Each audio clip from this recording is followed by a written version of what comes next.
ETV ప్రేక్షకులకు నమస్కారం. శుభమస్తు కార్యక్రమానికి స్వాగతం. ఈనాటి శుభమస్తు కార్యక్రమంలోని గ్రహఫల మంచంలో గ్రహాల యొక్క స్థితిగతులు, వాటి యొక్క శుభాశుభ ఫలితాల గురించి పరిశీలిద్దాం.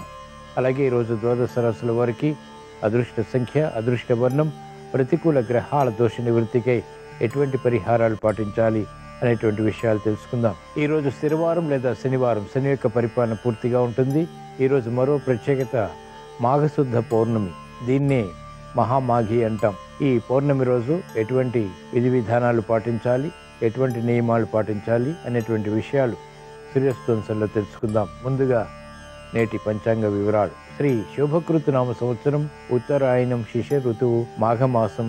ఈరోజు తిథి శుద్ధ పౌర్ణమి సాయంత్రం 5 గంటల 10 నిమిషాల వరకు ఉంది. నక్షత్రం మఖ, రాత్రి 9 గంటల 45 నిమిషాల వరకు. రాహుకాలం ఉదయం 9 గంటల నుంచి 10 గంటల 30 నిమిషాల వరకు. ఇప్పుడు గ్రహాల స్థితిగతులు పరిశీలిద్దాం. బృహస్పతి సంచారం మేషక్షేత్రంలో, మిత్రక్షేత్రం సవ్యస్థితి. చంద్ర సంచారం సింహక్షేత్రంలో, కేతు సంచారం కన్యాక్షేత్రంలో, కుజ శుక్రుల సంచారం మకర క్షేత్రంలో, కుజుడికి ఉచ్చస్థితి. రవి శని బుధుల సంచారం కుంభక్షేత్రంలో, శనికి స్వక్షేత్ర స్థితి, రవికి శత్రుక్షేత్ర స్థితి. రాహు సంచారం మీనక్షేత్రంలో. ఇది ఈ రోజు ఉన్నటువంటి గ్రహస్థితి. దీని ఆధారంగా ద్వాదశ రాశుల వారికి ఏర్పడేటువంటి శుభాశుభ ఫలితాలు సూచనప్రాయంగా గోచారపరంగా తెలుసుకుందాం. ముందుగా మేషరాశి.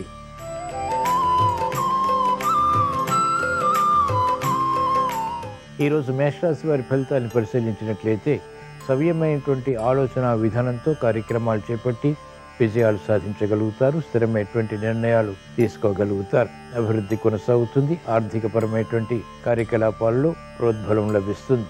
మెరుగైనటువంటి అవకాశాలు మహిళలకు గృహపరంగా లభిస్తాయి. వృత్తి, వ్యాపార, ఉద్యోగ సంబంధిత కార్యకలాపాల్లో కూడా ఎదుగుదల గోచరిస్తుంది.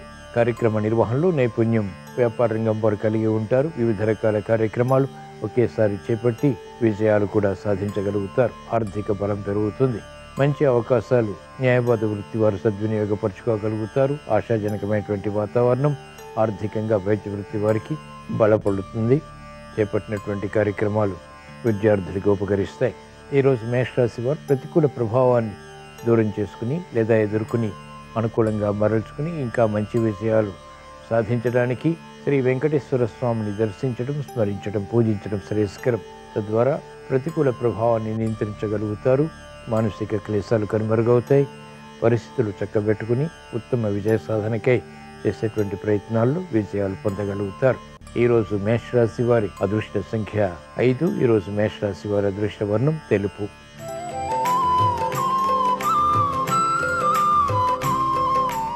ఈరోజు వృషభ రాశి వారి ఫలితాన్ని పరిశీలించినట్లయితే ఆనందకర వాతావరణం వృత్తిరీత్యా కొనసాగుతుంది. అభివృద్ధి కార్యక్రమాలు ఆర్థికంగా కూడా చేపట్టగలుగుతారు. వ్యయం ఎక్కువగా ఉన్నప్పటికీ ఉపయోగకరం కాబట్టి ఆనందాన్ని కలిగిస్తుంది. మెరుగైనటువంటి అవకాశాలు వృత్తి, వ్యాపార, ఉద్యోగ సంబంధిత కార్యకలాపాల్లో పట్టుదలతో కూడినటువంటి నిర్వహణ ద్వారా పొందగలుగుతారు. ఆసక్తితో కూడినటువంటి ఆచరణతో కూడినటువంటి విధి విధానాలు మహిళలకు లాభిస్తాయి. సంతోష వార్తలు వింటారు. గృహంలో గతంలో కంట మెరుగైనటువంటి కార్యక్రమ నిర్వహణ ప్రాధాన్యతను పెంచుతుంది. అసంతృప్తి సంఘటనలు సాఫ్ట్వేర్ రంగం వారికి తగ్గుతాయి. అభద్రతా భావం పోతుంది. మెరుగైనటువంటి అవకాశాలు సాఫ్ట్వేర్ రంగం వారు పొందగలుగుతారు. క్రమశిక్షణతో విద్యార్థులకి బలం చేకూరుతుంది. విద్యపై ఆసక్తి పెరుగుతుంది. సూక్ష్మత పెరుగుతుంది. ఏకాగ్రతతో కూడినటువంటి కార్యక్రమాల ద్వారా విజయాలు సాధ్యపడతాయి. మెరుగైనటువంటి అవకాశాలు మహిళలు చేజిక్కించుకోగలుగుతారు. ఆర్థిక బలం, ఆరోగ్య బలం ఆనందానికి దారితీస్తుంది. చాకచక్యంతో కూడినటువంటి కార్యక్రమాలు నిర్వహించి తద్వారా విజయాలు పొందగలుగుతారు. న్యాయవాద వృత్తి వారికి అత్యంత అనుకూలం. సినీ రంగం వారికి ప్రాధాన్యత పెరుగుతుంది. ఆర్థిక విధి విధానాలు కలిసి వస్తాయి. ఆకస్మిక విజయాలు సంతృప్తిని కలిగిస్తాయి. ఈరోజు వృషభ రాశి వారు ప్రతికూల ప్రభావాన్ని దూరం చేసుకుని లేదా ఎదుర్కొని అనుకూలంగా మరల్చుకుని ఇంకా మంచి విజయాలు సాధించడానికి శ్రీ మహావిష్ణువుని దర్శించడం, స్మరించడం, పూజించడం శ్రేయస్కరం. విష్ణు సహస్రనామ పఠనం, శ్రవణం మేలుని కలిగిస్తుంది. శని ద్వారా ఏర్పడేటువంటి ప్రతిబంధకాలు తొలగిపోతాయి. గ్రహాతి ప్రతికూలతని నియంత్రించి విజయాలు సాధించగలుగుతారు. వ్యయాన్ని అనుకూలంగా మరల్చుకుని శుభ పరిణామాల్ని ఆహ్వానించగలుగుతారు. ఈరోజు వృషభ రాశి వారి అదృష్ట సంఖ్య 6. ఈరోజు వృషభ రాశి వారి అదృష్ట వర్ణం నీలం.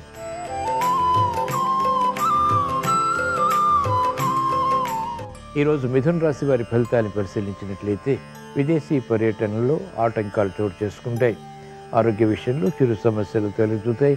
లాభదాయకమైనటువంటి కార్యకలాపాలు వ్యాపారపరంగా మాత్రం కొనసాగించగలుగుతారు. అభివృద్ధి మహిళలకు సాధ్యపడుతుంది. పిల్లల విషయంలో ఏర్పడినటువంటి గందరగోళ పరిస్థితులు నియంత్రించగలుగుతారు. వ్యాపార రంగం వారికి ఆర్థిక స్తోమత పెరుగుతుంది. వ్యాపార ప్రణాళికలు అమలు చేసేటువంటి యోగ్యత సాధించగలుగుతారు. వ్యాపార విస్తరణలు వంటివి, వ్యాపార ఒప్పందాలు వంటివి కూడా కలిసి వస్తాయి. మెరుగైనటువంటి అవకాశాలు సాఫ్ట్వేర్ రంగం వారికి ఆర్థికంగా లభిస్తాయి. సంశయాలు ఉన్నప్పటికీ చేపట్టినటువంటి కార్యకలాపాలు న్యాయవాద వృత్తి వారికి విజయవంతమవుతాయి. వైద్య వృత్తి వారికి వృత్తిపరమైనటువంటి వ్యవహారాల్లో యోగ్యత గోచరిస్తుంది. మెరుగైనటువంటి అవకాశాలు వ్యవసాయ రంగం వారు కూడా పొందగలుగుతారు. ఈరోజు మిథున రాశి వారు ప్రతికూల ప్రభావాన్ని దూరం చేసుకుని లేదా ఎదుర్కొని విదేశీ సంబంధిత లావాదేవీల్లో అభివృద్ధిని సాధించడానికి శ్రీ మహాగణపతిని దర్శించడం, స్మరించడం, పూజించడం శ్రేయస్కరం.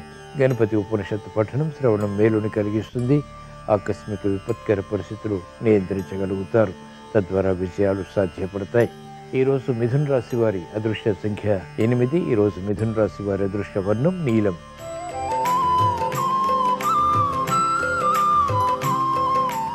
ఈరోజు కర్కాటక రాశి వారి ఫలితాన్ని పరిశీలించినట్లయితే శ్రమతో కూడిన విజయాలు సిద్ధిస్తాయి. విద్యాపరమైనటువంటి విషయాల్లో ఆకస్మిక విజయాలు ప్రాప్తిస్తాయి. అనువైనటువంటి కార్యక్రమ నిర్వహణ మహిళలకు గృహపరంగా కలిసి వస్తుంది. ఆగిపోయినటువంటి కార్యక్రమాలు పునఃప్రారంభించి విజయాలు పొందగలుగుతారు. శ్రమ అధికమవుతుంది. చేపట్టినటువంటి కార్యకలాపాల్లో విముఖత కూడా ఉంటుంది.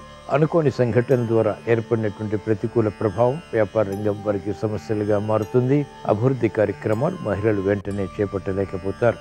ఆరోగ్య విషయంలో జాగ్రత్తలు పాటించాలి. అధిక ఖర్చులు మానసిక ఒత్తిడికి గురి చేస్తాయి. విద్యార్థులకి సంశయాలు ప్రబలమవుతాయి. త్వరితగతి నిర్ణయాలు తీసుకోలేకపోతారు. ప్రతిబంధకాలు వ్యవసాయ రంగం వారికి కొనసాగుతాయి. అవరోధాలతో కూడినటువంటి విజయాలు న్యాయవాద వృత్తి వారు పొందగలుగుతారు. వైద్య వృత్తి వారికి సంకట పరిస్థితులు ఉంటాయి. సినీ రంగం వారికి రుణ ఒత్తిళ్లు ప్రబలమవుతాయి. ఈరోజు కర్కాటక రాశి వారు ప్రతికూల ప్రభావాన్ని దూరం చేసుకుని లేదా ఎదుర్కొని అనుకూలంగా మరల్చుకుని ఇంకా మంచి విజయాలు సాధించడానికి శ్రీ మహావిష్ణువుని దర్శించడం, స్మరించడం, పూజించడం శ్రేయస్కరం. విష్ణు సహస్రనామ పఠనం శ్రవణం మేలుని కలిగిస్తుంది. అష్టమ శని ద్వారా ఇతర గ్రహ ప్రతికూలత ద్వారా ఏర్పడేటువంటి అవరోధాలని ఎదుర్కోగలుగుతారు. సమర్థత పెరుగుతుంది. విజయాలు సాధించగలుగుతారు. ఈరోజు కర్కాటక రాశి వారి అదృష్ట సంఖ్య 2. ఈరోజు కర్కాటక రాశి వారి అదృష్ట వర్ణం తెలుపు.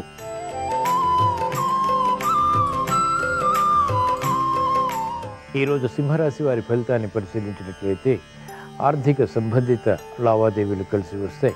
సంబంధ బాంధవ్యాల విషయంలో ఏర్పడినటువంటి విరోధాలు క్రమక్రమంగా తగ్గుతాయి. అలసత్వం పెరుగుతుంది. అవరోధాలని ఎదుర్కోగలుగుతారు. సమయస్ఫూర్తితో వ్యవహరించి చేపట్టినటువంటి కార్యకలాపాల్లో సమస్యల్ని అర్థం చేసుకుని మహిళలు నైపుణ్యంతో కూడినటువంటి నిర్ణయాల ద్వారా పరిష్కారాలు పొందగలుగుతారు. వ్యాపార రంగం వారికి అధిక ఒత్తిళ్లుంటాయి. అయినప్పటికీ సమర్థతతో ఎదుర్కోగలుగుతారు. క్రమశిక్షణ వ్యవసాయ రంగం వారికి తప్పనిసరి. మెరుగైనటువంటి కార్యక్రమాలు న్యాయవాద వృత్తి వారు పూర్తి చేయగలుగుతారు. వైద్య వృత్తి వారికి మంచి అవకాశాలు వృత్తిపరంగా లభిస్తాయి.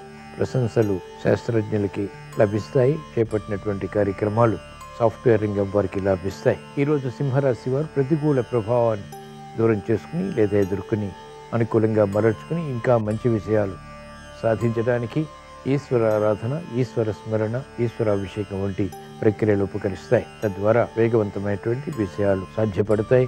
అభివృద్ధి గోచరిస్తుంది. అదృష్ట సంఘటనల్ని కూడా ఆహ్వానించగలుగుతారు. ఈరోజు సింహరాశి వారి అదృష్ట సంఖ్య 3. ఈరోజు సింహరాశి వారి అదృష్ట వర్ణం పసుపు.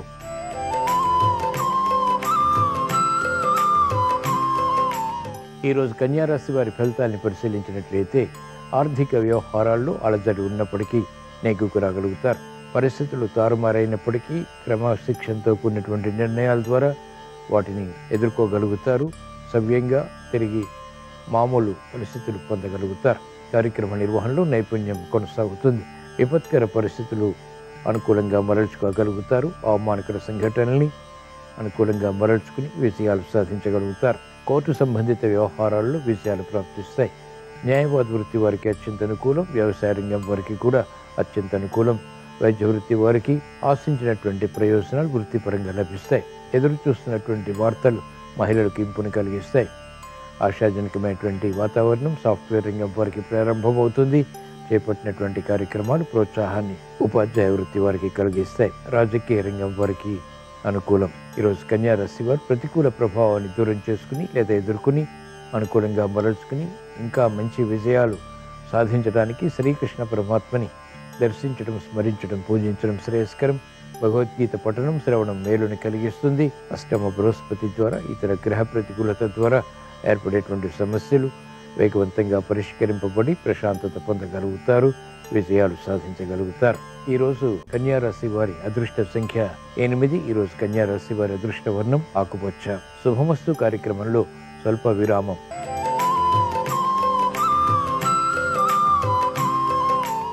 ఈరోజు తులారాశి వారి ఫలితాన్ని పరిశీలించినట్లయితే వ్యవహారాల్లో చుక్కెదురు పరిస్థితుల్ని సమర్థవంతంగా ఎదుర్కోగలుగుతారు మరియు పరిష్కరించుకోగలుగుతారు. అసంతృప్తి సంఘటనలు అనుకూలంగా మరల్చుకుని విజయ సాధనకే చేసేటువంటి ప్రయత్నాలు కలిసి వస్తాయి. సమర్థత పెరుగుతుంది. తెలివైనటువంటి నిర్ణయాల ద్వారా ఆసక్తికరమైనటువంటి అంశాలను విజయాలు సాధించగలుగుతారు. ఆరోగ్యం పదిలం. నూతన కార్యకలాపాలు గృహపరంగా కూడా మహిళలకు లాభిస్తాయి. ఉత్తమ విజయాలు సాఫ్ట్వేర్ రంగం వారు పొందగలుగుతారు. సంబంధ బాంధవ్యాలు స్త్రీ రంగం వారికి అనుకూలతను పెంచుతాయి. చాకచక్యంతో వ్యవహరించి అనుకూలత వ్యాపార రంగం వారు ఆర్థిక పరంగా పొందగలుగుతారు. మంచి నిర్ణయాల ద్వారా వ్యవసాయ రంగం వారికి ప్రోత్సాహం లభిస్తుంది. ఆర్థిక ప్రోద్బలం కూడా తోడవుతుంది. మెరుగైనటువంటి అవకాశాలు వైద్య వృత్తి వారికి లాభిస్తాయి. న్యాయవాద వృత్తి వారికి సంశయాలు వీడిపోతాయి.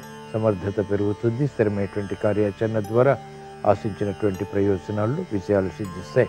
రాజకీయ రంగం వారికి సామాన్యం. ఈరోజు తులారాశి వారు ప్రతికూల ప్రభావాన్ని దూరం చేసుకుని లేదా ఎదుర్కొని అనుకూలంగా మరల్చుకుని ఇంకా మంచి విజయాలు సాధించడానికి ఈశ్వరారాధన, ఈశ్వర స్మరణ, ఈశ్వరాభిషేకం వంటి ప్రక్రియలు ఉపకరిస్తాయి. రుద్రాభిషేకం మేలుని కలిగిస్తుంది, ప్రతిబంధకాలను తొలగిస్తుంది, ప్రశాంతతని పెంచుతుంది. ఈరోజు తులారాశి వారి అదృష్ట సంఖ్య 8. ఈరోజు తులారాశి వారి అదృష్ట వర్ణం నీలం.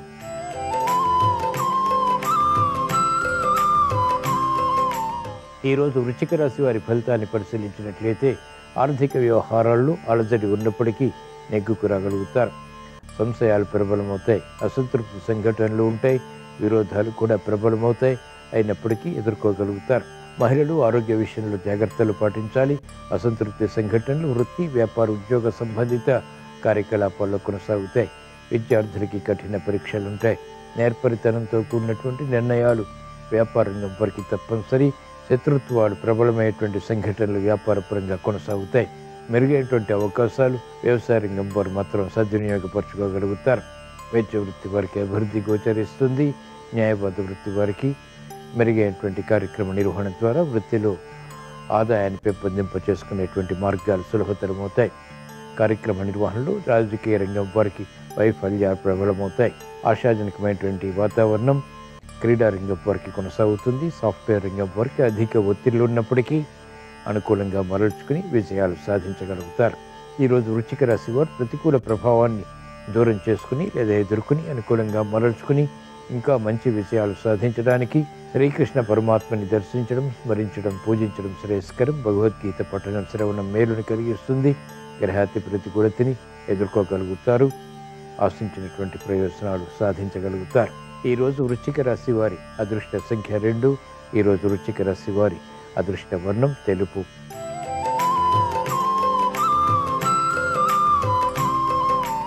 ఈరోజు ధనుస్సు రాశి వారి ఫలితాలను పరిశీలించినట్లయితే ఆర్థిక వ్యవహారాలు కలిసి వస్తాయి. ఆర్థిక స్తోమత పెరుగుతుంది. మానసిక ప్రశాంతత పెరుగుతుంది. గతంలో వేధిస్తున్నటువంటి సమస్యలు పరిష్కరింపబడతాయి. స్థిరత్వం పెరుగుతుంది. ఆశించినటువంటి కార్యక్రమ నిర్వహణ నిర్విఘ్నంగా కొనసాగించి ఉత్తమ విజయ ప్రాప్తికి చేసేటువంటి ప్రయత్నాలు లాభిస్తాయి. మహిళలకు అత్యంత అనుకూలం. ఆరోగ్య రక్షణ, ఆర్థిక రక్షణ బలాన్ని కలిగిస్తాయి. కుటుంబ వ్యవహారాల్లో గౌరవప్రదమైనటువంటి కార్యక్రమ నిర్వహణ కొనసాగించి ప్రాముఖ్యతని సంతరించుకోగలుగుతారు. ఆధిపత్య ధోరణితో కూడినటువంటి నిర్ణయాలు రాజకీయ రంగం వారికి కలిసి వస్తాయి. ధైర్య సాహసాలతో కూడినటువంటి నిర్ణయాలు క్రీడా రంగం వారు తీసుకోగలుగుతారు. రాజకీయ రంగం వారికి పట్టుదలతో కూడినటువంటి కార్యాచరణ కలిసి వస్తుంది. మెరుగైనటువంటి అవకాశాలు సాఫ్ట్వేర్ రంగం వారు కూడా పొందగలుగుతారు. వ్యవసాయ రంగం వారికి ఆదాయం పెరుగుతుంది. అనిశ్చిత పరిస్థితులు ఉపాధ్యాయ వృత్తి వారికి దూరం అవుతాయి. ఈరోజు ధనుస్సు రాశి వారు ప్రతికూల ప్రభావాన్ని దూరం చేసుకుని లేదా ఎదుర్కొని అనుకూలంగా మరల్చుకుని ఉత్తమ విజయాలు సాధించడానికి శ్రీ దక్షిణామూర్తిని దర్శించడం, స్మరించడం, పూజించడం శ్రేయస్కరం. తద్వారా ప్రతిబంధకాలు పటాపంచలవుతాయి. వేగవంతమైనటువంటి విజయాలు సాధించగలుగుతారు. ఈరోజు ధనుస్సు రాశి వారి అదృష్ట సంఖ్య 5. ఈరోజు ధనుస్సు రాశి వారి అదృష్ట వర్ణం పసుపు.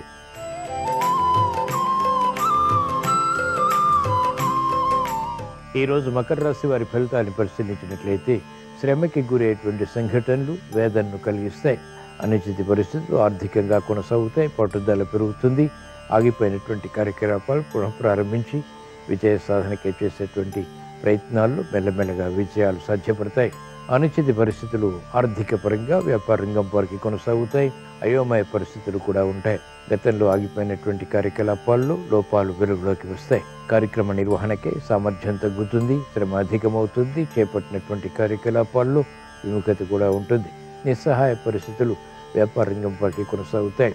కొన్ని ప్రయత్నాలు అనుకూలించినప్పటికీ మరికొన్ని ప్రయత్నాలు విఫలమవుతాయి. వేగవంతమైనటువంటి నిర్ణయాలు విద్యార్థులకి పనికిరావు. ఆశాజనకమైనటువంటి వాతావరణం మహిళలకు మాత్రం కొనసాగుతుంది. వ్యవసాయ రంగం వారికి ఆర్థిక ఒత్తిళ్లు పెరుగుతాయి. న్యాయవాద వృత్తి వారికి గట్టి కృషి తప్పనిసరి. వైద్య వృత్తి వారికి చేపట్టినటువంటి కార్యకలాపాలు పదే పదే చేయవలసినటువంటి ఆవశ్యకత ఉంటుంది. క్రీడా రంగం వారికి ప్రత్యర్థులు బలపడతారు.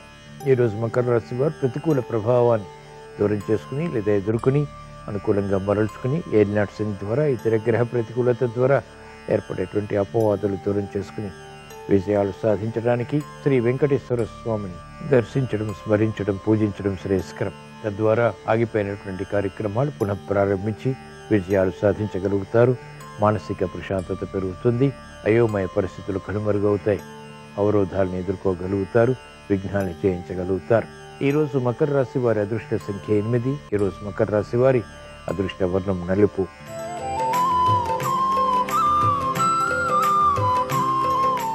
ఈరోజు కుంభరాశి వారి ఫలితాన్ని పరిశీలించినట్లయితే అయోమయ పరిస్థితులు ఆర్థికంగా కొనసాగుతాయి. పిల్లల విషయంలో శ్రద్ధ తప్పనిసరి. ఊహించినటువంటి పరిణామాల ద్వారా ఏర్పడినటువంటి సమస్యలు జటిలమవుతాయి. కఠిన నిర్ణయాలు తీసుకోవాల్సినటువంటి సమయం ఇది. చేపట్టినటువంటి కార్యకలాపాలపై శ్రద్ధ తప్పనిసరి. అనుభవ జ్ఞానం తప్పనిసరి. మెరుగైనటువంటి అవకాశాలు వ్యాపార రంగం వారికి ఉన్నప్పటికీ వెంటనే సద్వినియోగపరచుకోలేకపోతారు. ప్రతి పనిలోనూ జాప్యాలు కొనసాగుతాయి. కార్యక్రమ నిర్వహణలో నేర్పరితనం మహిళలకు తగ్గుతుంది. అసహన పరిస్థితులు ఉంటాయి. విరోధాలు ప్రబలమవుతాయి. కార్యక్రమ నిర్వహణలో నైపుణ్యం వ్యవసాయ రంగం వారికి తగ్గుతుంది. అకారణ కలహాలు వ్యాపార రంగం వారికి ప్రబలమవుతాయి.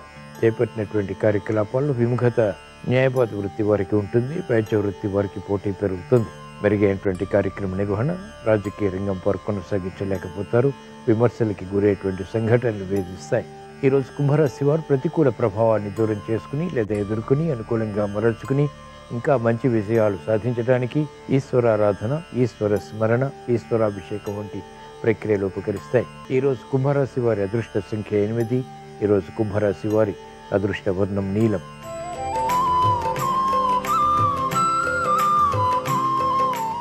ఈరోజు మీనరాశి వారి ఫలితాన్ని పరిశీలించినట్లయితే ఆర్థిక వ్యవహారాల్లో నెగ్గుకు రాగలుగుతారు. అసహన పరిస్థితులు ఉన్నప్పటికీ అనుకూలంగా మరల్చుకునేటువంటి శక్తి సామర్థ్యాలు ప్రబలమవుతాయి. ఆశాజనకమైనటువంటి వాతావరణం వృత్తి, వ్యాపార, ఉద్యోగ సంబంధిత కార్యకలాపాల్లో నెలకొంటుంది. భాగస్వాములతో మైత్రి వ్యాపార రంగం వారికి కలిసి వస్తుంది. వ్యాపార విస్తరణలు, వ్యాపార ఒప్పందాలు వంటివి కూడా ఆర్థికంగా బలాన్ని కలిగిస్తాయి. మెరుగైనటువంటి కార్యక్రమ నిర్వహణ వ్యవసాయ రంగం వారికి రాణిస్తుంది. గుర్తింపు పొందగలుగుతారు. ఆశాజనకమైనటువంటి వాతావరణం వైద్య వృత్తి వారికి కలిసి వస్తుంది.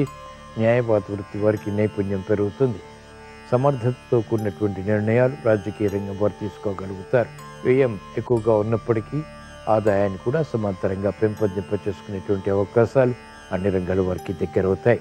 ఈరోజు మీనరాశి వారు ప్రతికూల ప్రభావాన్ని దూరం చేసుకుని లేదా ఎదుర్కొని అనుకూల పరిస్థితులు వేగవంతంగా పొందటానికి శ్రీకృష్ణ పరమాత్మని దర్శించడం, స్మరించడం, పూజించడం శ్రేయస్కరం. భగవద్గీత పఠనం, శ్రవణం మేలుని కలిగిస్తుంది. ఏలినాటి శని ద్వారా ఏర్పడేటువంటి ప్రతిబంధకాలు దూరం అవుతాయి. శుభవార్తలు వింటారు. శుభ ప్రయత్నాలు కలిసి వస్తాయి. ఈరోజు మీనరాశి వారి అదృష్ట సంఖ్య 2. ఈరోజు మీనరాశి వారి అదృష్ట వర్ణం తెలుపు. ఇవి ఈరోజు ద్వాదశ రాశుల వారికి ఏర్పడేటువంటి శుభాశుభ ఫలితాలు. ద్వాదశ రాశుల వారికి సాహస నిర్ణయాలు కలిసి రావాలని, ప్రతిబంధకాలు తొలగిపోవాలని, విఘ్నాలు జాప్యాలు వంటివి ఎదుర్కోవాలని, తద్వారా విజయాలు సాధించాలని శనివారం సందర్భంగా శ్రీ వెంకటేశ్వర స్వామిని స్మరిస్తూ ప్రార్థిస్తూ స్వస్తి. శ్రీరస్తు శుభమస్తు. మాఘమాసంలో వచ్చే పౌర్ణమి తిథిని మహామాఘి అనే పేరుతో పిలుస్తారు. మహామాఘి రోజు తెల హోమం చేస్తే ఉత్తమ ఫలితాలు కలుగుతాయి. అంటే నువ్వులతో హోమం చేయటం ద్వారా, శనికి సంబంధించిన శని హోమం చేయటం ద్వారా గ్రహచార గోచార శని దోషాలన్నీ తొలగింపజేసుకోవచ్చు. అయితే తిల హోమం చేయలేని వాళ్ళు దానికి ప్రత్యామ్నాయంగా తిల దానం చేసినా, తిల భక్షణం చేసినా ఉత్తమ ఫలితాలు కలుగుతాయని ధర్మసింధు, నిర్ణయ సింధు అనే ప్రామాణిక గ్రంథాల్లో చెప్పారు. కాబట్టి ఈరోజు నువ్వులు ఎవరికైనా దానం ఇవ్వండి. అలాగే నువ్వులు ఆహారంలో స్వీకరించండి. నువ్వులతో తయారు చేయబడిన పదార్థాలు ఆహారంగా స్వీకరించండి. ఇలా చేస్తే గ్రహచార గోచార శనిదోష తీవ్రతను తగ్గింపజేసుకోవచ్చు. అలాగే మహామాఘి సందర్భంగా సముద్ర స్నానం చేస్తే ఉత్తమ ఫలితాలు కలుగుతాయి. నరదృష్టి, శత్రుబాధలు వీటన్నిటిని తొలగింపజేసుకోవటానికి ఈరోజు సముద్ర స్నానం ఉత్తమ ఫలితాలను కలిగింపజేస్తుంది. అలాగే ఈరోజు శనేశ్వరుణ్ణి ఆరాధన చేస్తే విశేషమైన శుభయోగం కలుగుతుంది. అలాగే శనికి తైలాభిషేకం చేసుకొని ఆ తర్వాత శ్రీమన్నారాయణమూర్తిని దర్శనం చేసుకుంటే ఉత్తమ ఫలితాలు కలుగుతాయి.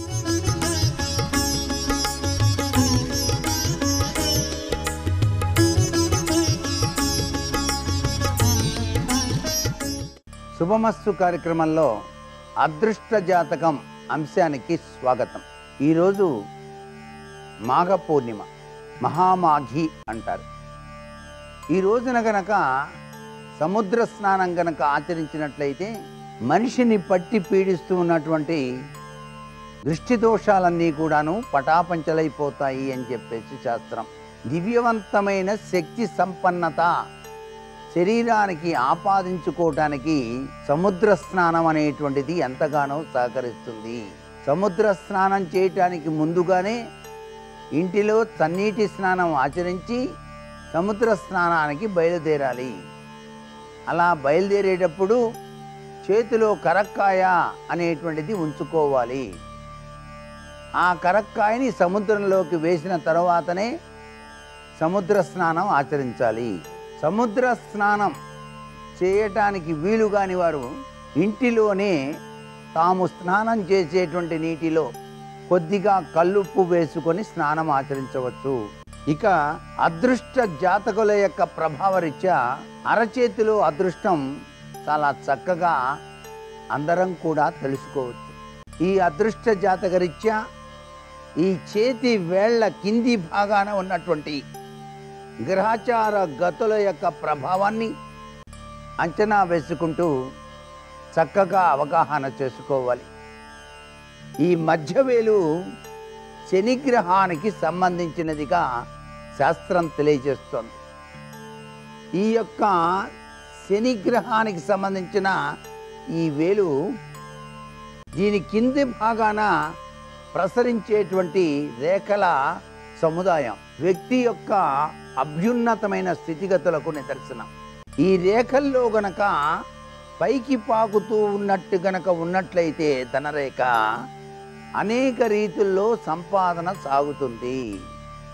భూ సంబంధమైన వృత్తి వ్యాపారాలు, ఖనిజ సంపదకు సంబంధమైన వృత్తి వ్యాపారాలు చేయటంలోను, అలాగే గనులు, ఆయిల్స్ మొదలైనటువంటి వ్యాపారాల్లో అద్వితీయమైనటువంటి ప్రభావం, అదృష్టం పట్టి తీరుతుంది సుమా అంటోంది శాస్త్రం. వాహన సౌఖ్యాలకి చాలా చక్కటి యోగం కలుగుతుంది. ఈ యొక్క మధ్యవేలులో పైకి పాకుతూ ఉన్నటువంటి రేఖల సముదాయం ఉంటే వాళ్ళు వాహనాల వ్యాపారాలు కూడాను చేయటానికి ఆస్కారాలు ఉంటాయి ఎక్కువగా. వీళ్ళు శివారాధన చేయటం శతవిధాలా కూడాను శ్రేయోదాయకంగా శాస్త్రం అభివర్ణిస్తుంది. ఈ యొక్క మధ్య వేలు కింద భాగాన ఉన్నటువంటి మౌంటులో చతురస్రం కానీ దీర్ఘ చతురస్రం కానీ ఏర్పడినట్లయితే ఆపదలలో కూడాను ఎవరో ఒకరు వచ్చి రక్షిస్తారు. ఆర్థికపరమైన చిక్కులతో కూరుకుపోతున్నటువంటి తరుణంలో కూడా ఎవరో ఒకరు వచ్చి అతనికి సహకరిస్తారు సుమా అంటోంది శాస్త్రం. అందుచేత ఈ చేతి వేళ్ల కింది భాగాన ఉన్న ఈ యొక్క శని రేఖలో గనక చతురస్రం కానీ దీర్ఘచతురస్రం కానీ ఉన్నట్లయితే అద్వితీయమైనటువంటి అభివృద్ధికి నిదర్శనం వస్తుంది. అలాగే అన్నిటికన్నా మించినది రవి సంబంధమైనటువంటి ఈ యొక్క ఉంగరపు వేలు. ఉంగరపు వేలు కింది భాగాన ఉన్నటువంటి ఈ యొక్క మౌంట్ ఉంది చూసారా, చాలా అద్వితీయమైన లక్షణాన్ని ఇస్తుంది. దీనిలో గనక చతురస్రం కానీ దీర్ఘచతురస్రం కానీ పద్మం గుర్తు కానీ ఏర్పడినట్లయితే లక్ష్మీ కటాక్ష సిద్ధిరస్తు, లక్ష్మీ కటాక్షం తప్పనిసరిగా కలిగి తీరుతుంది. వాళ్ళు ఏది అనుకుంటే అది నెరవేరుతుంది. ఈ రవి రేఖ నుంచి ఒక రేఖ బయలుదేరి ఈ కిందకి కానీ కింద నుంచి పైకి కానీ రేఖ గనక బయలుదేరి రవి రేఖను తాకినట్లయితే తప్పనిసరిగా ధనవంతుడుగా కీర్తింపబడతాడు. విద్యారంగంలో చాలా బాగా రాణిస్తాడు. ఆయన అనుకున్న చదువులన్నీ కూడాను పూర్తి చేస్తాడు. మంచి యోగవంతమైన ప్రభావాన్ని అనుభవిస్తాడు అని శాస్త్రం తెలియజేస్తోంది. ఇకపోతే చిటికిన వేలు, ఈ వేలు కింద భాగాన ఉన్నటువంటి రేఖను మనం మౌంట్ను బుధా రేఖ అంటారు. ఇక్కడ మనం చెప్పుకున్నాం గ్రహాల గురించి. అరచేతిలో గ్రహాలు ఉన్నాయండి అని. ఈ గ్రహాల్లో ఒకటి శుక్రుడు, రెండవది గురువు, మూడవది శని, నాలుగవది రవి, ఐదవది బుధుడు. ఈ బుధుడు యొక్క ప్రభావం భూముల విషయంలో కానివ్వండి, బుధాదిత్య యోగరీత్యా కానివ్వండి, అద్వితీయమైన వ్యాపార సరళికి నిదర్శనంగా ఉండేటువంటి మౌంట్. ఇది గనక ఎత్తుగా ఉండి దీనిలో గనక నక్షత్రం మార్కు గనక ఉన్నట్లయితే అతడు విపరీతంగా వ్యాపారంలో సంపాదిస్తాడు. అంతేకాకుండా ఈ బుధరేఖ వైపు కనుక చంద్ర మౌంట్ దగ్గర నుంచి దీని కింద భాగాన ఉన్నది చంద్రుడికి సంబంధించిన మౌంట్గా చెబుతాం. ఇది శుక్ర మౌంట్ అయితే ఇది చంద్ర మౌంట్ అంటారు. ఈ చంద్ర మౌంట్లో నుంచి ఒక రేఖ బుధరేఖ వైపు పయనిస్తే విదేశీయాన యోగ ప్రాప్తిరస్తు, విదేశాలకు వెళ్ళి తప్పనిసరిగా చక్కగా సంపాదించి ఇంటికి కూడా డబ్బులు పంపిస్తారు. అంటే కుటుంబ శ్రేయస్సును కోరుకుంటారు. కుటుంబం యావత్తు కూడాను ఆనందకరమైన ప్రభావాలతో జీవితాన్ని గడపడానికి కింద భాగాన ప్రారంభమై చిటికిన వేలును తాకే రేఖ అటువంటి గొప్ప లక్షణాన్ని ఇస్తుంది. ఇది వ్యాపార లక్షణానికి నిదర్శనం. ఇక కుజ తత్వంలో ఈ అరచేతిలో కుజుడు అనేటువంటి వాళ్ళు శుక్రుని పక్కన ఉంటాడు. కుజుడు ఇక్కడ ఈ కుజుడు గనక సరిగ్గా లేకపోయినట్లయితే వాహనాలు నడిపేటప్పుడు చాలా జాగరూకత వహించాలి ప్రతి ఒక్కరూ అని చెప్పేసి శాస్త్రం తెలియజేస్తుంది. అన్నిటికన్నా మించినది ఏమిటి? ఈ యొక్క భగవంతుడు సృష్టించిన ఈ సృష్టిలో ఈ అరచేతిలో అదృష్టంలో అంటే ఆయుద్ధాయ రేఖ. ఆయుష్ లేకుండా ఇవన్నీ దేనికి పనికిరావు కదా.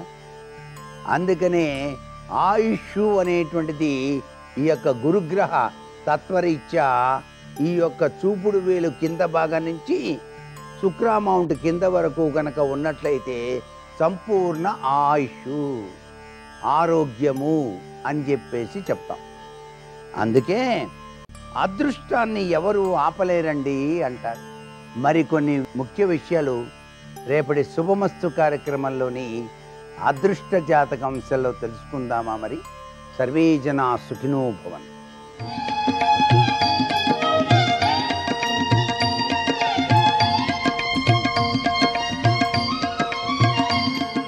శుభోదయం. శుభమస్తు కార్యక్రమంలో శుభప్రదం అనే అంశానికి స్వాగతం. పౌర్ణిమ నాటి విశేషం వ్యక్తుల వ్యక్తిగత జీవితాన్ని ప్రభావితం చేస్తుందా? వ్యక్తిగత జీవితం అంటే మానసిక జీవితం, మనస్తత్వ స్వరూపాన్ని పౌర్ణిమ అమావాస్యలు ఏ విధంగా నిరూపించబోతున్నాయి, ఏ విధంగా ప్రభావితం చేయబోతున్నాయి? అందులోనూ మాఘ పౌర్ణిమ. పౌర్ణమి తిథులలో మాఘమాసానికి ఒక ప్రత్యేకత ఉంది.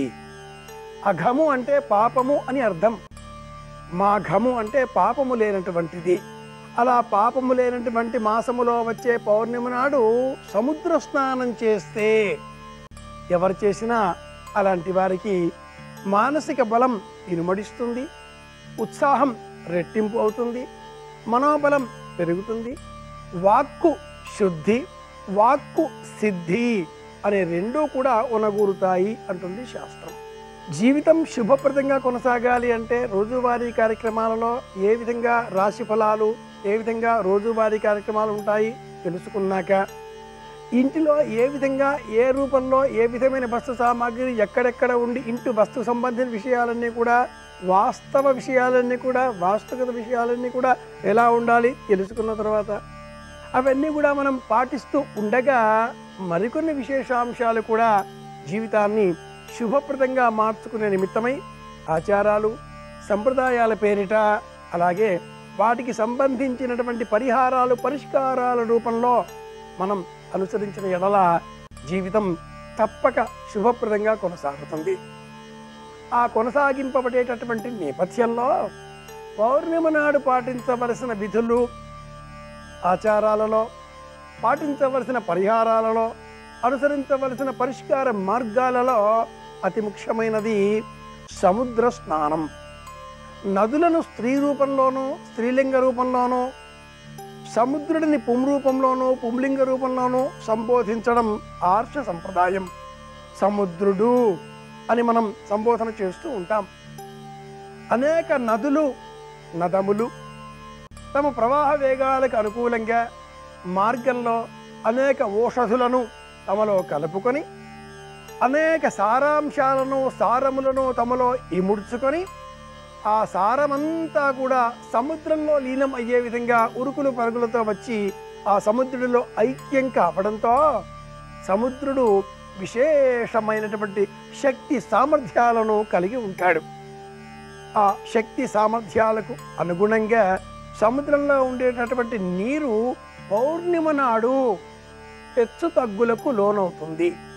పౌర్ణిమ అమావాస్యలు ఈ రెండింటిలో ఆటు పోటు అన్న పేరిట సముద్రుడు అంచులను దాటి, చెలియలి కట్టను దాటి, సరిహద్దులను దాటి మన మనస్సులలోనికి ప్రవేశిస్తాడు. మన ఇంటి ప్రాంగణం వరకు వచ్చేస్తాడు, భూవాతావరణం అంతా ఆక్రమిస్తాడు.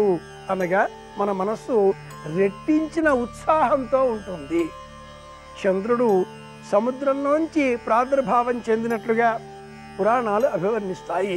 చంద్రమ మనసో జాతః అనే వేదవాక్యాన్ని పరిశీలించినట్లయితే మనస్సు పైన ప్రభావం చంద్రునికి అధికారం.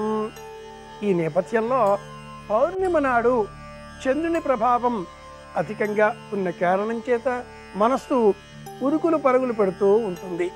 అలాగే నీరు సైతం హద్దులను దాటి బయటకు వచ్చే చెలిలి కట్టలను దాటే ప్రయత్నాలు చేస్తూ ఉండడంతో మానవ దేహంలో కూడా 70% పైగా ఉన్నటువంటిది నీరు మాత్రమే. కనుక మనం కూడా రెట్టించిన ఉత్సాహంతో, ఇనుబడించిన భావోద్వేగాలతో ప్రవర్తిస్తూ ఉంటాం. అలాంటి నేపథ్యంలో పౌర్ణిమ నాడు సముద్ర స్నానం చెయ్యాలి. ఇది మొదటి పరిష్కార మార్గం. ఆ పౌర్ణిమలలో మాఘ పౌర్ణిమ తప్పనిసరి అని కూడా పురాణ విజ్ఞానం అభివర్ణిస్తుంది. ఎందు నిమిత్తమై ఇలా బోధించింది ఈ శాస్త్రం అంటే శారీరక శుద్ధి, మానసిక శుద్ధి, వాక్కు శుద్ధి అనే త్రివిధములైన శుద్ధులలో మొదటిది శారీరక శుద్ధి. శరీరాన్ని మట్టితో అంటే మృత్తికతో అలా అలదుకొని తదుపరి సముద్రం నీటితో స్నానం చేసిన ఎడల ఆరోగ్యం చేకూరుతుంది. అనేక ఔషధ విలువలు గల ఆ సముద్రం నీటితో స్నానం చేస్తే నానా విధాలుగా ఉండేటటువంటి జబ్బులు, చర్మ వ్యాధులు, పలు విధాలుగా ఉండేటటువంటి మానసిక క్షోభ, క్లేశాలు అన్నీ కూడా దూరం అవుతాయి, పటాపంచలవుతాయి. అయితే అందరికీ సముద్రం లభ్యంగా ఉండదు. సుదూరంలో ఉండవచ్చు, పరిపాటి దగ్గరలో ఉండకపోవచ్చు. ఇలాంటి నేపథ్యంలో సముద్ర స్నానం అని తెలుసుకున్న ఎడల పాటించాలి అనే ఉత్సాహం మన మనసులో ఉంటుంది కనుక స్నానం చేసే సమయంలో గుప్పెడు ఉప్పును, కళ్ళ ఉప్పును, రాళ్ల ఉప్పును స్నానం చేసేటటువంటి ఆ బకెట్ నీటిలో కలపాలి. అలాగే సూర్యాస్తమయం వరకు వేచి ఉండి సూర్యాస్తమయ కాలంలో కళ్ళ ఉప్పు అంటే రాళ్ల ఉప్పును కొబ్బరి చెట్టుకు మొక్క వద్ద పాదుగా పోసినా, లేక మొక్కల వద్ద పాదుగా పోసినా, లేక కళ్ళ ఉప్పును ఒక విస్తరిలో రాశిగా పోసి సమీపంలోని దేవాలయంలో ధ్వజస్తంభం వద్ద ఉంచి దీపం వెలిగించినా, లేక కళ్ళ ఉప్పును అర్హత గల వారికి దానంగా ఇచ్చినా అంతే పుణ్య ఫలాన్ని మనం పొందగలుగుతాం అని కూడా శాస్త్ర ప్రమాణం. మాఘ పౌర్ణిమ నాడు మనం తీసుకునేటటువంటి ఆహార పదార్థాలలో ఉప్పును తగ్గించాలి అని కూడా ప్రామాణికంగా ప్రాజ్ఞులు తెలియజేస్తారు. ఉత్సాహం పెరుగుతుంది, ఉప్పు కారణమవుతుంది. పెరిగిన ఆ ఉత్సాహం అతి ఉత్సాహంగా మారుతుంది, ప్రమాదం పొంచి ఉంటుంది. అది కూడా ఉప్పు కారకంగానే. కనుక పెద్దలు పౌర్ణిమ నాడు ఉప్పు లేని చప్పటి పదార్థాన్ని, తీపి పదార్థాలను, మృదువుగా స్వాదువుగా ఉండేటటువంటి సాత్వికమైనటువంటి పదార్థాలను ఆహారంగా తీసుకోవాలి అన్నారు. పాలు, పళ్ళు ఇలాంటి వాటి తీసుకున్న ఎడల ఆరోగ్యం చేకూరుతుంది అని చెప్పడంలో ఉండే అంతరార్థం ఇదే. మాఘ స్నానాలు చేసిన అనేక పాపములను, అఘము అంటే పాపం, ఆ పాపాలను తొలగించేటటువంటి శక్తి కలది కనుకనే షడ్విధ స్నానాలలో 6 విధాలుగా ఉండేటటువంటి స్నానాలలో మాంత్రం, భౌమం తథా అగ్నేయం, వాయవ్యం, దివ్యమేవచ, వారణంచ ఇలా 6 విధాలుగా దివ్య స్నానాలను శాస్త్రం సుబోధకంగా తెలియజేసింది. స్నానాలు ప్రాథమికంగా 6 విధాలు. ఇందులో మంత్రం చెబుతూ స్నానం చేయడం, భౌమం మట్టిని దేహమంతా కూడా అదుకుని స్నానం చేయడం, సూర్యకాంతి సోకే విధంగా స్నానం చేయడం, ఆవు కాలి గిట్టల కింద దుమ్మును స్నానంగా అలుదుకుంటూ స్నానం చేయడం, స్నానభావంతో అలుదుకోవడం, శివుడి భస్మం శరీరమంతా కూడా అలుదుకుని స్నానభావంతో స్నానం చేయడం, అలాగే ఈ అన్నింటితో పాటుగా నీరు మట్టి కలిపిన బురద, మృత్తికతో కూడుకున్న ఆ బురదను కూడా దేహమంతా అలదుకొని స్నానం చేయడం, స్నాన భావన పొందడం. షడ్విధ స్నానాలు మాఘ స్నానాలలో ప్రశస్తమైనవి. గోవిందేతి సదా స్నానం, స్నానం చేసే సమయంలో గోవిందనామాన్ని ఉచ్చరిద్దాం, మాఘ స్నానం ఆచరిద్దాం. మరిన్ని తెలుసుకోవడం కోసం మళ్ళీ రేపు కలుసుకుందాం. శుభమస్తు. శ్రీరామ జయం.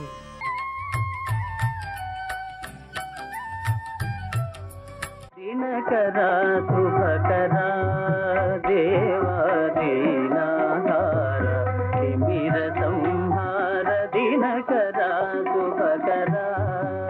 కృష్ణుడికి ఆయనే శ్రీయప్పతి. ఆయనకి ఎందుకండి ఆ మణి? ఆయనకి కావాలా? సాక్షాత్తు లక్ష్మికి భర్త. ఆయనకి ఎందుకు ఆ మణి? ఆయన కొరకు కాదు, లోకం కోసం అడిగాడు. యాదవులందరి అభ్యున్నతి కొరకు అది ఉగ్రసేన మహారాజు గారి దగ్గర ఉంటే కృష్ణుడు కాదు పట్టాభిషేకం చేసుకున్నది, ఉగ్రసేనుడికి ఇచ్చాడు రాజ్యం.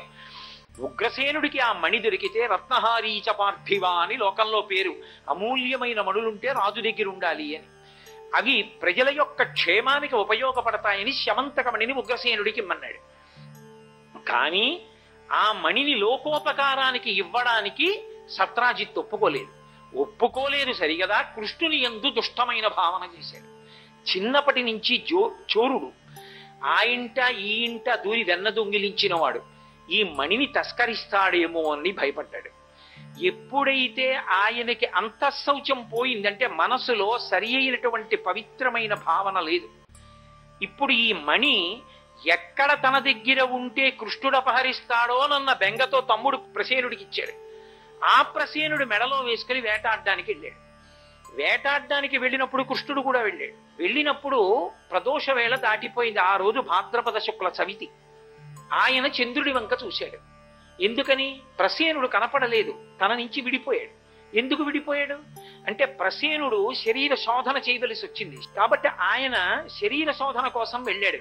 వెళ్ళిన వాడు పాద ప్రక్షాళన చేసుకోలేదు. పాద ప్రక్షాళన చేసుకోకపోతే శౌచం ఉండదు. శౌచం ఉండకపోతే అది వ్యతిరేక ఫలితాలు ఇస్తుంది. ఇప్పటికీ మంథనికి దగ్గర ఒక ఊరుంది సుందిళ్ళ అని. సుందిళ్ళ అన్న ఊళ్ళో యోగలక్ష్మీ నరసింహస్వామి వారు ఉంటారు. ఆ ఊరు ఎవరైనా బయలుదేరారనుకోండి, అంతఃశౌచం బహిశౌచం లేకపోతే ఆ ఊరు వెళ్ళరు, ఇంకో ఊరేదో పెడతారు. ఒకవేళ ఊరు వెళ్ళాడనుకోండి, ఆ దేవుడి ఆలయంలో గడప దాటి లోపలికి వెళ్ళేటప్పుడు శౌచం లేకపోతే స్పృహ తప్పి పడిపోతారు. అలా జరిగిందా అని విచారణ చేస్తే ఒక విషయం కూడా చెప్పాడు ఆయన. అర్చకులు కూడా లోపలికి వెళ్ళరు. విచిత్రం ఏంటంటే స్మార్తులు అర్చన చేస్తారు ఆయనకి.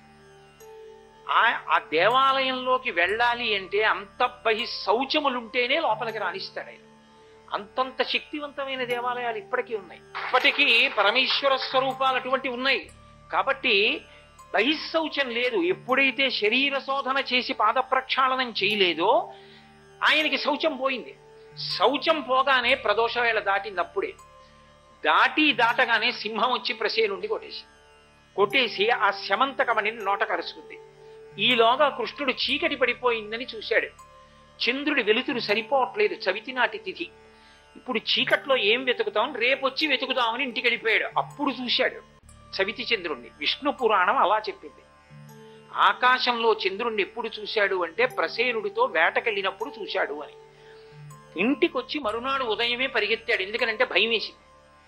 ఒరే మణిని అడిగాను నేను సత్రాజిత్తుని, ఉగ్రసేనుడి కోసం ప్రజల కోసం ఇవ్వనన్నాడు. ప్రసేనుడితో వేటకెళ్ళాను. ఇప్పుడు ప్రసేనుణ్ణి చంపేసింది నేనే అంటారేమో. అసలు ఇంటికి వచ్చాడో లేదో, ఇంటికి రాలేదు. మళ్ళీ పరుగున వెళ్ళి వెతికాడు. వెతికితే ప్రసేనుడు కనపడలేదు. ప్రసేనుడి యొక్క శరీరము కనపడలేదు. ఆయన కట్టుకున్నటువంటి బట్టలు కనపడ్డాయి, ఎముకలు కనపడ్డాయి. శుభ్రంగా తినేసింది మాంసం అంతా సింహం. అయ్యా సింహం కదండి తింది, నేను చంపితే మాంసం ఏమైపోతుంది?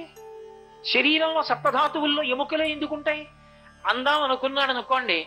నువ్వు చంపకపోవచ్చు, కానీ నిన్న రాత్రి చంపించి వదిలేస్తే సింహం తినేసిందంటారు.